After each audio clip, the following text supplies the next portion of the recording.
हाय, मैं विकास और आप देख रहे हैं कॉमर्स फंडामेंटल। आज की इस वीडियो में हम करेंगे एमसीक्यूज।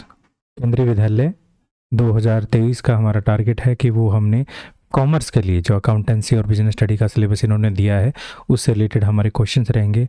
देखिए, हम एक और सिलेबस देख लेते हैं। जो ये सिलेबस था अकाउंटेंसी और बिजनेस स्टडी का, जिसमें अकाउंटेंसी के सिलेबस में हमने कल एक पोर्शन किया था जो हमारा था यहाँ पर थ्योरेटिकल बेस ऑफ अकाउंटिंग।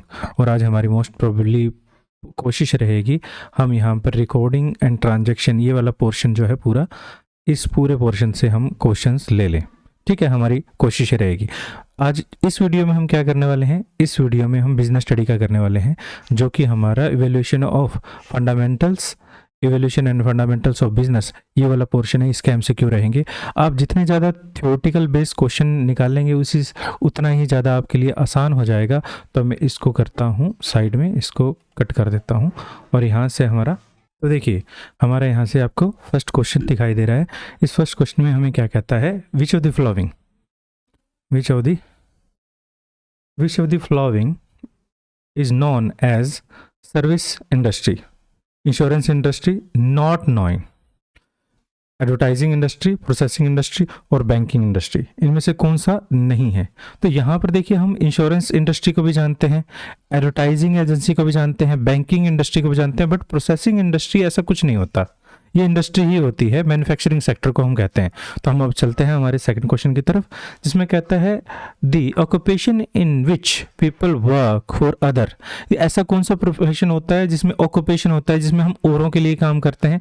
ऐसा जो रहता है वैसे नॉर्मली एम्प्लॉयमेंट रहता है, बट किसी किसी केस के अंदर प्रोफेशंस जो हैं वो भी दूसरों के लिए काम करते हैं। जैसे एक डॉक्टर जो है, डॉक्टर जब खुद के लिए काम करता है तो वो प्रोफेशनल कहलाता है, बट डॉक्टर जब किसी और पर्सन के, किसी और मैनेजमेंट के अंडर हॉस्पिटल में जॉब करता है तो वो एम्प्लॉयड कहलाता है। बट इस केस के अंदर जो आंसर रहेगा वो डी रहेगा। अब हमारे पास थर्ड क्वेश्चन देखिए। थर्ड क्वेश्चन में हमें कहता है which of the following can not be classified as an objective of business. इनमें से कौन सा जो है हम ऑब्जेक्टिव, बिजनेस के ऑब्जेक्टिव के लिए क्लासिफाई नहीं कर सकते। रुकिए एक और, हाँ जी, नहीं कर सकते। प्रोडक्टिविटी यहाँ पर आंसर जो रहेगा, प्रोडक्टिविटी, प्रॉफिट अर्निंग, इनोवेटिव या इन्वेस्टमेंट, इनमें से कौन सा रहेगा। हमारा जो थर्ड क्वेश्चन है, थर्ड क्वेश्चन का आंसर हमारा क्या रहेगा। देखिए, can not be classified as objective of business. Business के ऑब्जेक्टिव, देखिए बिजनेस का जो मेन ऑब्जेक्टिव रहता है उसमें प्रोडक्टिविटी रहता है, प्रॉफिट अर्निंग रहता है, इनोवेशन भी रहता है, बट इन्वेस्टमेंट नहीं रहता। ठीक है, यहाँ पर हमारा बिजनेस का मेन ऑब्जेक्टिव में से इन्वेस्टमेंट नहीं आता। इन्वेस्टमेंट किसका ऑब्जेक्टिव है, इन्वेस्टमेंट हो सकता है इन्वेस्टर का ऑब्जेक्टिव हो। आगे देखिए क्वेश्चन नंबर हमारे पास फोर्थ में क्या कहता है, the term business is drive from which word. तो बिजनेस जो टर्म है वो बिजी वर्ड से ड्राइव की गई है। आंसर इसका ये रहेगा। बाइंग एंड सेलिंग से नहीं है, ना ही फाइनेंशियल मार्केट से है, ना ही प्रोप्राइटरशिप से है, ये बिजी से है। Business means staying busy, keeping your self busy. तो यहाँ पर हमारे पास फिफ्थ क्वेश्चन में क्या कहता है, देखिए, dash industry remain engaged in breeding, planting and animals for their use in future production. तो हमारे पास यहाँ पर कौन सा होता है, जो एनिमल्स भी हम यूज कर रहे हैं फर्दर प्रोडक्शन करने के लिए, ब्रीडिंग कर रहे हैं, प्लांटिंग कर रहे हैं। देखिए, प्लांटिंग जो एग्रीकल्चर में आता है, ब्रीडिंग भी हमारा एग्रीकल्चर में ही आता है। तो हमारे पास जो फिफ्थ क्वेश्चन का आंसर रहेगा वो जेनेटिक इंडस्ट्री रहेगा। जेनेटिक इंडस्ट्री के अंदर ही हम प्लांटिंग और ब्रीडिंग करते हैं। आगे देखिए हमारे पास क्या रहेगा। देखिए सिक्स्थ क्वेश्चन में क्या कहता है, which activity are meant for assigning trade are known as auxiliaries to trade. दूसरा हमारे पास कहता है बैंकिंग एंड फाइनेंस, प्रोफेशन या एडवर्टाइजिंग। तो हमारे पास एक्टिविटीज जो असिस्टिंग करने के लिए की जाती है, ट्रेड को असिस्ट करने के लिए जाती है, उसको हम एक्सिलिटीज टू ट्रेड कहते हैं, यानी ट्रेड करने में सहायक। जो कॉमर्स होता है उसको हम दो पार्ट में डिवाइड करते थे। पहला होता था हमारे पास ट्रेड और दूसरा होता है एक्सिलरीज टू ट्रेड। तो इस तरह से हमारे पास यहाँ पर ट्रेड करने में सहायक जो रहेगा वो ए रहेगा। आगे देखिए क्वेश्चन नंबर 7 में क्या कहता है, dash is one of the most important method of promoting the sale production. Sale production को प्रमोट करने का सबसे अच्छा मेथड कौन सा रहता है। यहाँ पर देखिए insurance, advertising, banking and finance, warehousing. देखिए वेयर हाउसिंग एक स्टोर करने का है, ये भी नहीं होता। बैंकिंग एंड फाइनेंस हमारे पास एक साधन है। इंश्योरेंस, हम इंश्योरेंस करते हैं, रिस्क को ख़त्म करते हैं, इंश्योर यानी रिस्क ऑफ लॉस को ख़त्म करते हैं। और बैंकिंग एंड फाइनेंस हमें यानी जो हिंड्रेंस ऑफ फाइनेंस है उसकी कमी को पूरा करता है। हिंड्रेंस ऑफ यानी एक प्लेस जो है उसकी कमी को ख़त्म करता है। एडवर्टीजमेंट जो है हिंड्रेंस ऑफ कम्युनिकेशन को ख़त्म करता है। तो यहाँ पर जो प्रमोट करने का मेथड है हमारा एडवर्टाइजमेंट रहता है। आगे देखिए क्वेश्चन नंबर 8 में क्या कहता है, among which of the following occupations people work for other. तो हमारे गेट रेम्यूनरेशन इन रिटर्न, तो रेम्यूनरेशन लेते हैं तो ये एम्प्लॉयमेंट रहता है। 8th क्वेश्चन में हमारे पास आंसर क्या रहेगा, एम्प्लॉयमेंट रहेगा। 9th क्वेश्चन की तरफ आते हैं। देखिए transport, banking, insurance, warehousing, communication, packaging and advertising are include under which industry. किस इंडस्ट्री के अंदर आते हैं ये, जहाँ पर हम ट्रांसपोर्टेशन कर रहे हैं, पैकेजिंग कर रहे हैं, तो ये टर्शरी इंडस्ट्री के अंदर आते हैं। टर्शरी जो सेकेंडरी, प्राइमरी में नहीं आते। प्राइमरी में एग्रीकल्चर आता है, सेकेंडरी में मैन्युफैक्चरिंग आता है, और टर्शरी के अंदर हम क्या करते हैं, नॉर्मली सर्विसेज को शामिल किया जाता है। इस वजह से इसको हम सर्विस सेक्टर भी कहते हैं। नन ऑफ दीज नहीं है, तो आंसर जो रहेगा सी रहेगा 9th क्वेश्चन का। अब देखिए 10th क्वेश्चन में हमें क्या कहता है। 10th क्वेश्चन में कहता है which of the following is a human cause of business risk. इनमें से ह्यूमन काज बिजनेस रिस्क क्या है, rights, strike, dishonesty, all of this. Rights जो होते हैं दंगे वगैरह भी हो सकता है, स्ट्राइक्स और हमारे पास डिसऑनेस्टी, ये सभी रीजन हो सकते हैं जिसमें हमें बिजनेस में रिस्क रहता है। ये सारे के सारे हमारे ह्यूमन काज कहलाते हैं। आगे 11th क्वेश्चन में क्या कहता है, which of the following is example of business uncertainty. Business uncertainty का एग्जाम्पल क्या रहेगा। देखिए all of these, change in price, earthquake और ड्रॉट। तो इसमें हमारे पास 11th क्वेश्चन का आंसर क्या रहने वाला है, ऑल ऑफ दीज रहने वाला है। यानी अनसर्टेनिटी तो कोई भी हो सकती है, चाहे वो नेचुरल हो या अननेचुरल हो, तो सभी अनसर्टेनिटी का पार्ट है, तो ऑल ऑफ दीज आंसर रहेगा। 12th क्वेश्चन का आंसर देखिए क्या रहेगा, मैन्युफैक्चरिंग इंडस्ट्री क्रिएट विच यूटिलिटी। मैन्युफैक्चरिंग इंडस्ट्री किस प्रकार की यूटिलिटी देती है, तो ये टाइम यूटिलिटी देती है, प्रोसेसिंग यूटिलिटी देती है, पोसेशन सॉरी, और प्लेस और फॉर्म। देखिए फॉर्म का मतलब क्या है, एक चीज से दूसरी चीज में बदल देना। जैसे हमारे पास प्लास्टिक है, प्लास्टिक से हम प्लास्टिक बोतल में बदल देते हैं, ठीक है। तो हम यहाँ पर प्लास्टिक बोतल हम बना देते हैं उस प्लास्टिक से, रफ प्लास्टिक से। तो हमने इसका एक प्लास्टिक इस फॉर्म को चेंज कर दिया। जैसे अगर हम वुड है हमारे पास, वुड से हम क्या बना दें, वुड से हम टेबल बना देते हैं, तो हमने इसकी फॉर्म को चेंज कर दिया है। इस तरह से हमारे पास जो मैन्युफैक्चरिंग इंडस्ट्री है वो एक प्रोडक्ट को दूसरे प्रोडक्ट में कन्वर्ट कर देती है, तो वो फॉर्म यूटिलिटी हमें प्रोवाइड करती है। आगे देखिए 13th क्वेश्चन में हमें क्या कहता है, which of the following is not characteristic of business. Business का कैरेक्टरिस्टिक इनमें से कौन सा नहीं है। Creation of utility, business utility he provide करता है, तो ये तो बिल्कुल है। एंटरप्रेन्योरशिप तो होता ही है, रेगुलरिटी इन डीलिंग होती है, नॉन इकोनॉमिकल एक्टिविटी नहीं, ऐसा नहीं होता, तो आंसर हमारा यही रहेगा। बिजनेस है कि इकोनॉमिकल एक्टिविटी होती है, नॉन इकोनॉमिकल एक्टिविटी नहीं होती। 14th क्वेश्चन की तरफ चलते हैं। देखिए क्या कहता है, dash trade refer to the import of goods from the purpose of export. तो हमारे पास जहां पर हम गुड्स को इंपोर्ट करते हैं एक्सपोर्ट करने के उद्देश्य से, इसको हम इंटरपोर्ट कहा जाता है। देखिए इंटरनेशनल बिजनेस के अंदर, जैसे हमारा प्यारा भारत है, इसके अंदर अगर हम गुड्स मंगवाते हैं विदेशों से, तो इसे हम इंपोर्ट कहते हैं, ठीक है। अगर हम गुड्स को विदेशों के लिए भेजते हैं तो इसे हम एक्सपोर्ट करते हैं। दूसरी तरफ अगर हम इंडिया के अंदर सिर्फ एक प्रोडक्ट को लेकर आते हैं और उसी प्रोडक्ट को विदेश में भेज देते हैं, हम रखते नहीं है, दूसरे देशों के लिए करते हैं, तो इसको हम इंटरपोर्ट कहते हैं। तो इसका आंसर जो रहेगा 14th का ए रहेगा। 15th क्वेश्चन की तरफ चलते हैं। 15th क्वेश्चन में क्या कहता है, विच industry include activity concern with the extracting and production of natural resources and reproduction and development of the living organism. तो हमारे पास इसका क्या रहेगा, 15th क्वेश्चन का आंसर क्या रहेगा। देखिए यहाँ पर हम लिविंग जो जैसे एनिमल्स होते हैं, एनिमल हस्बेंड्री होती है, पोल्ट्री फार्म होता है, तो ये जो पशुओं को पालने के लिए रहता है, तो ये इसके अंदर हम एनिमल ऑर्गेनिज्म की बात कर रहे हैं यहाँ पर। तो यहाँ पर एक्सट्रैक्टिंग कर रहे हैं, प्रोडक्शन नेचुरल रिसोर्सेज कर रहे हैं, तो इसको हम प्राइमरी इंडस्ट्री कहा करते हैं। देखिए आगे हमारे पास 16th क्वेश्चन में क्या कहता है। 16th क्वेश्चन में कहता है all all activities involved in the removing of hindrance of process of exchange are included in. तो जो सारी की सारी इंडस्ट्री होती है जो हिंड्रेंस रिमूव करती है तो उसे हम क्या कहते हैं, उसे हम कॉमर्स कहते हैं।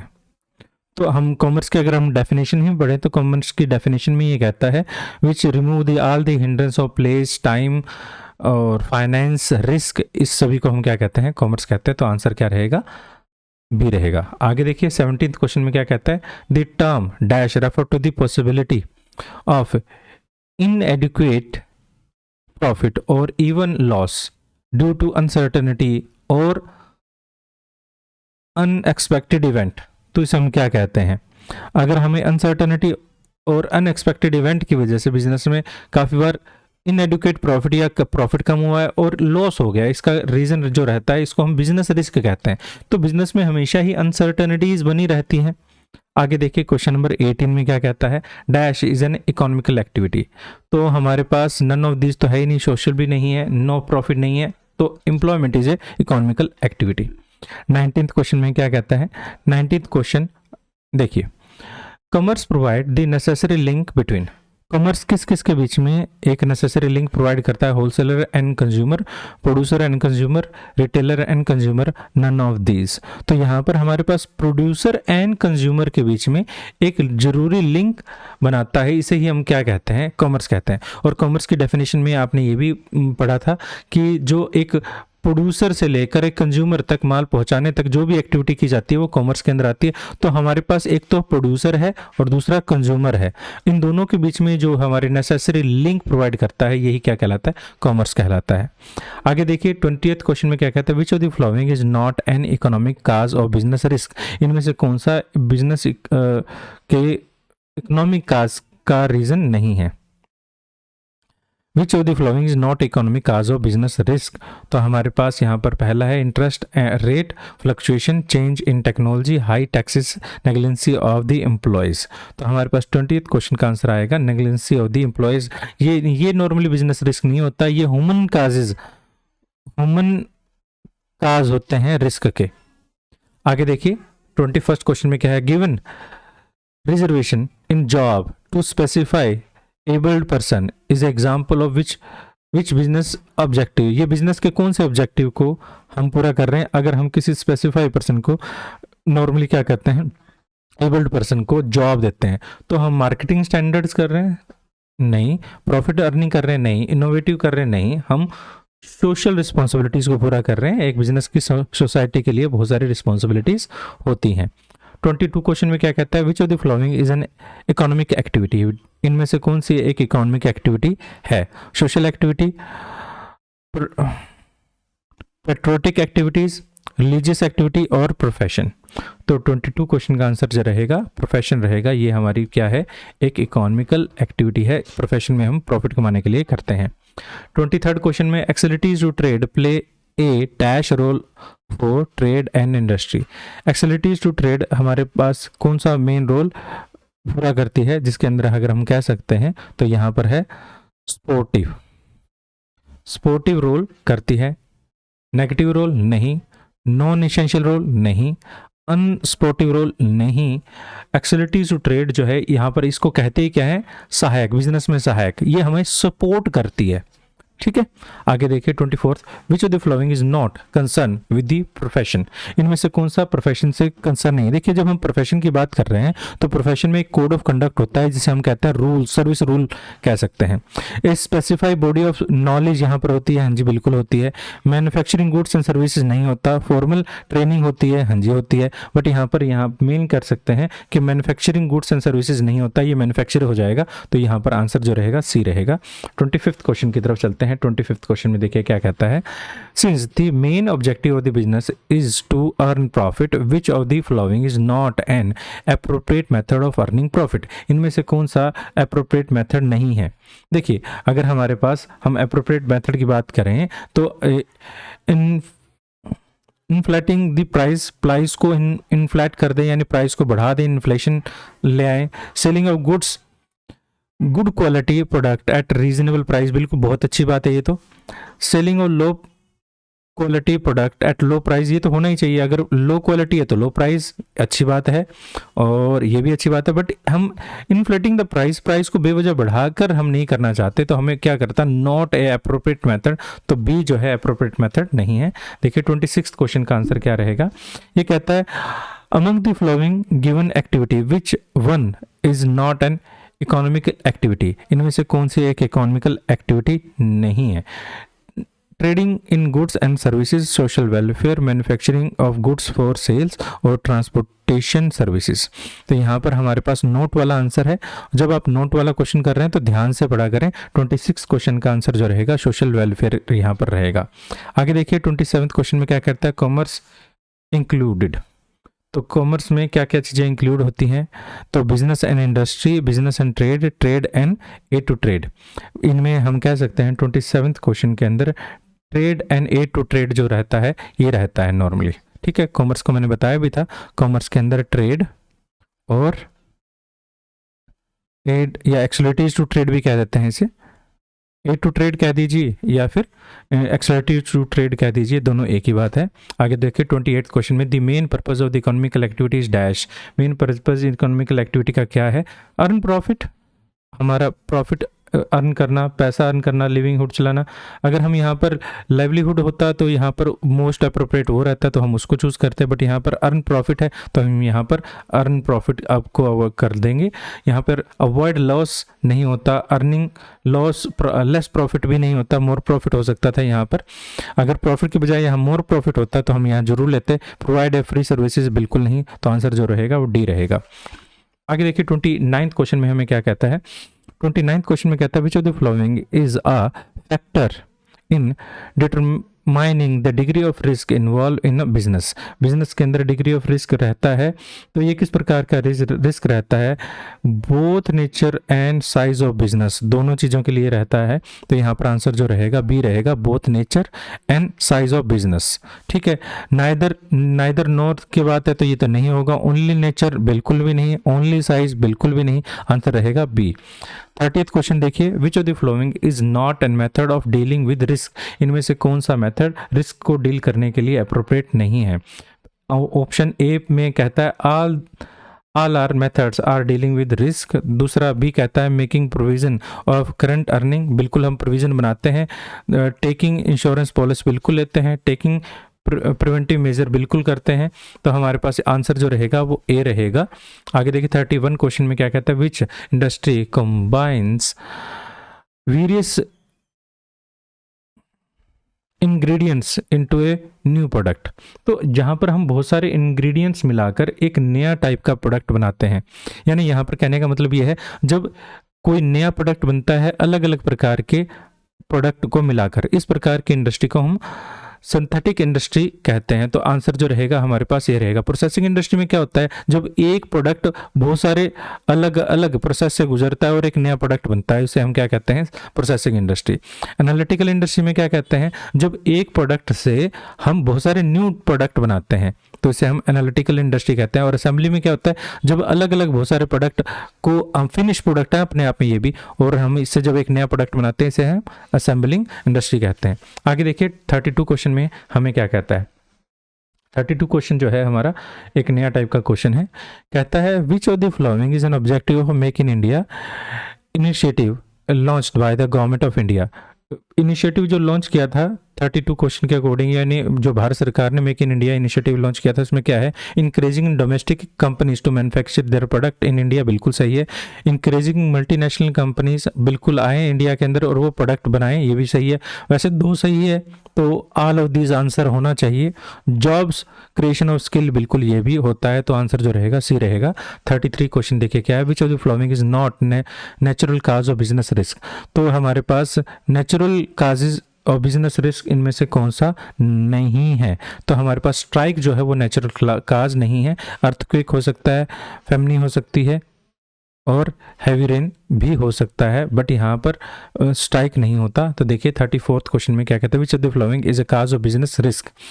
कौन सा बिजनेस रिस्क का काज हो सकता है, ह्यूमन काज, नेचुरल काज, इकोनॉमिकल काज, सारे ही हो सकते हैं। तो यहाँ पर बी आंसर रहेगा। 35th क्वेश्चन में देखिए क्या कहता है, which of the broad category of industries cover oil refinery and sugar mills.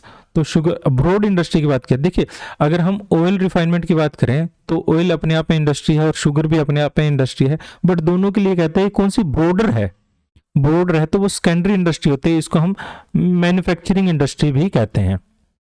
ठीक है, आगे देखिए हमारे पास 36 क्वेश्चन में क्या कहता है, कहता है business risk is not likely to raise due to, किसकी वजह से नहीं होता, बिजनेस रिस्क होगा नहीं, या फिर हम कह सकते हैं बहुत ही कम हो जाए, तो ये गुड मैनेजमेंट की वजह से नहीं होता, एम्प्लॉयमेंट डिसऑनेस्टी की वजह से तो होगा, चेंज इन गवर्नमेंट पॉलिसी की वजह से भी होगा, पावर फेलियर हो जाए तो भी होगा, बट गुड मैनेजमेंट की वजह से नहीं होगा। 37 क्वेश्चन में देखिए क्या कहता है, which of the following can be consider as economical activity, इनमें से कौन सा इकोनॉमिकल एक्टिविटी के अंदर कंसीडर किया जाएगा, सारे ही किए जाएंगे।